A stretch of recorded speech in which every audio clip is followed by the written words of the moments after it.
Is the love you're feeling right now, is it built to last forever? Or does it secretly have a timer, a biological expiration date just ticking away?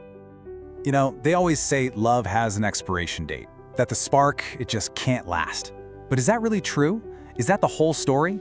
Or maybe, just maybe, we've got the very definition of love all wrong. Okay, so here's how we're gonna break this down. First, we'll talk about the love we totally misunderstand.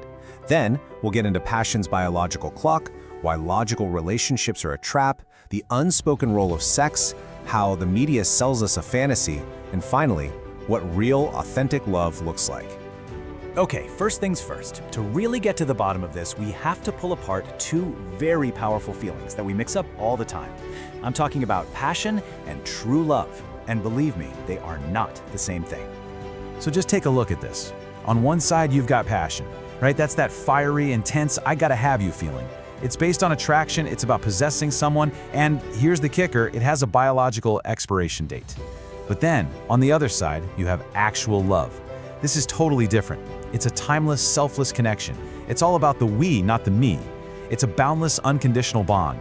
I mean, they're practically opposites when you lay it out like this. All right, let's zoom in on that expiration date. Because when we're talking about passion, that ticking clock, it isn't just a figure of speech. Oh no, it's very, very real. It's literally hardwired into our biology. And the reason why is, well, it's fascinating. So what are we talking about here? How long does it last? Well, buckle up.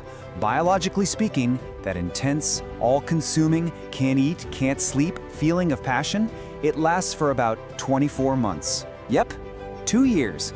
After that, the powerful cocktail of chemicals in your brain just starts to wear off. But why? Why does it fade? Well, here's the brilliant part. It's basically an evolutionary hack. This whole pair bonding thing, this intense passion, it's just nature's clever way to keep two people glued together long enough to raise a child through its most vulnerable early years. See, it ensures their support until a kid can start expressing its own needs. And once that job is done, poof, the biological impulse, that powerful mechanism, just subsides. It was a tool, and its job is over.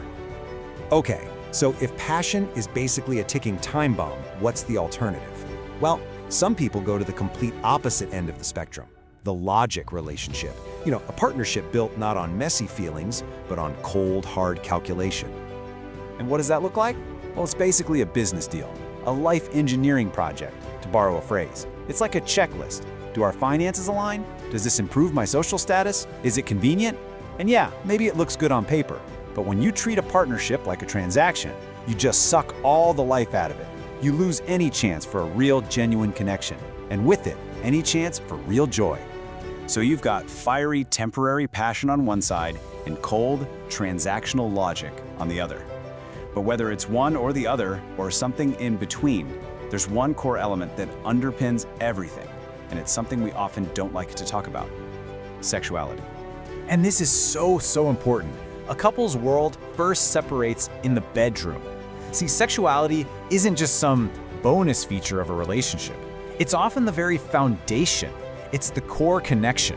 And when that physical side starts to fade, that's a massive red flag, because you can bet that emotional and mental distance isn't far behind. It's like the canary in the coal mine for the whole relationship. Now, all this confusion we have about love and passion, it doesn't just come from inside us. Nope. We're being fed a steady diet of it from the culture all around us, especially from the media we consume. I mean, just think about the TV shows you watch. They're not creating these values, they're reflecting them. They champion the superficial stuff over any kind of deep connection. It's all about wealth, status, power. That's what makes a relationship successful in these stories. It's this whole get-rich-quick fantasy, but applied to love. And it's selling us this idea that a relationship is a transaction, a prize, not something you actually build. So let's recap. Passion has an expiration date. Logic is basically a joyless business deal, and the media is selling us a total fantasy. What in the world is left? Well, it all boils down to one simple, powerful idea: authenticity. Think about it like this. You pursue someone because they seem sweet, right? But what you're seeing is just the sugarcoating. Underneath, there's something else entirely. We're drawn to this perfect image someone puts out there, but you can't build a real connection on a fake foundation.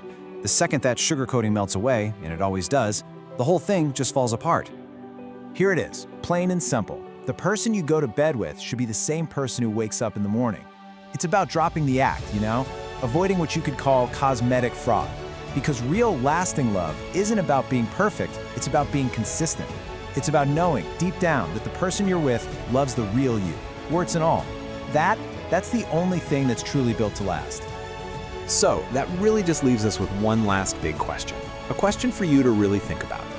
Is your relationship built on a timeless connection, or is it just ticking down to an expiration date?